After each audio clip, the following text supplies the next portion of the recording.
Doctor C ग देसाई यांनी मराठी ओवीबद्ध केलेले श्रीमद मुद्गल पुराणातील पान 889. तर आपण योगाभ्यासातील विघ्ने कोणती कोणती आहेत ते बघितले आहे. पहिली व्याधी, दुसरा संशय, तिसरा प्रमाद, चौथा आलस्य, पाचवा अविरती, 6 भ्रांती दर्शन, 7 अलब्ध भूमिका इत्यादी. याशिवाय दुःख, दौर्मनस्य, श्वास व प्रश्वासादी विघ्ने आहेत. या सर्व विघ्नांची बाधा होऊ नये यासाठी ईश्वर तत्वाचे चिंतन व अभ्यास करावा. नंतर प्राणायाम, कुंभक, पूरक, रेचक इत्यादींची माहिती देऊन समाधी स्थितीतील त्या चित्ताच्या प्रज्ञेचे ऋतंभरा प्रज्ञा म्हणून योगशास्त्रात वर्णन केले आहे. ही प्रज्ञा फक्त सत्याचेच ग्रहण करते. विपरीत ज्ञान त्या ठिकाणी राहतच नाही. या प्रज्ञेपासूनच पुढे क्रमशः निर्बीज समाधी प्राप्त होते. जे लोक जन्मजात आणि संस्कारवश वैराग्य घेऊन आलेले असतात त्यांना समाधी स्थिती लवकर प्राप्त होते.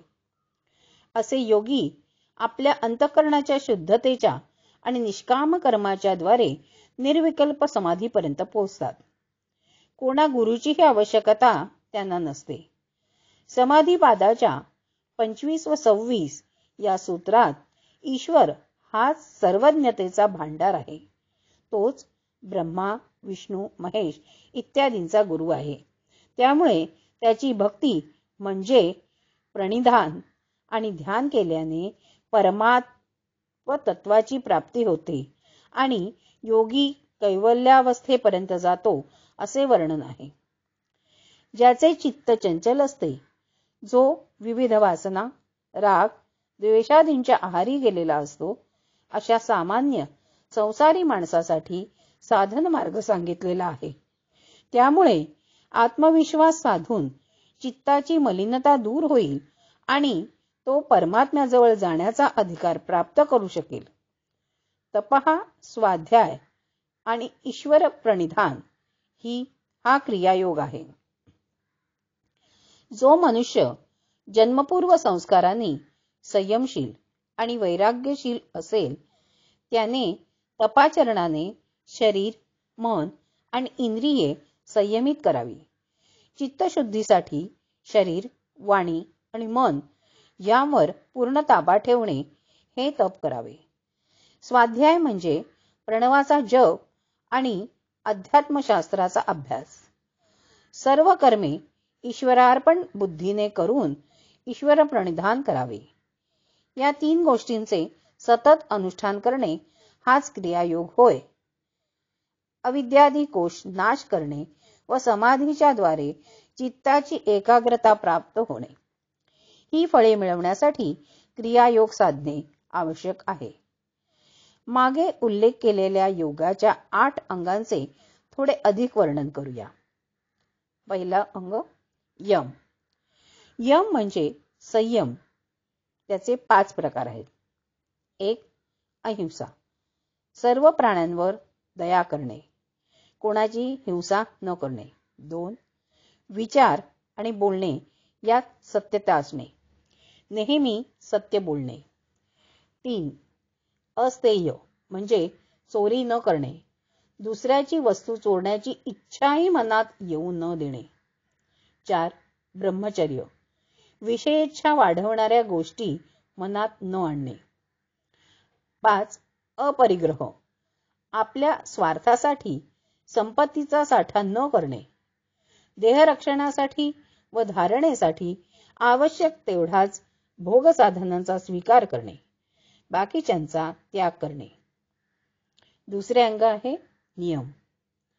नियमही 5 प्रकारचे आहेत. 1. शौच, आंतरबाह्य शुद्धी, माती व पाणी यांनी होणारी बाह्यशुद्धी व दुसरी अंतःकरण शुद्धी. 2. संतोष, कोणाजवळ कसलीही याचना न करता मिळालेल्या पदार्थांवर तृप्त होणे. संतोष, कोणाजवळ कसलीही याचना न करता मिळालेल्या पदार्थांवर तृप्त होणे म्हणजे संतोष. 3. तप. शीत उष्ण आदी द्वंद्वे सहन करणे व चांद्रयणादी व्रतांचे यथाशक्ती पालन करणे. 4. स्वाध्याय. श्रवण आणि मननाचा यात अंतर्भाव होतो. अध्यात्मशास्त्राचा अभ्यास व ध्यानासहित प्रणवाचा ओंकाराचा जप करणे. 5. ईश्वर प्रणिधान. ईश्वराला भक्तिपूर्वक सर्व कर्मे अर्पण करणे. 3रे अंग आहे आसन. ज्यामुळे स्थिरता प्राप्त होऊन मन उल्हासित होते अशा बैठकीस आसन म्हणतात. स्थिर सुखम आसनम. सिद्धासन, पद्मासन, सिंहासन, भद्रासन ही 4 आसने 84 आसनात मुख्य आहेत. त्यांचा अभ्यास केल्याने मन स्वाभाविक चंचलतेचा त्याग करून एकाग्र बनते. त्याचे पूरक साधन प्राणायाम आहे. 4थे अंग प्राणायाम.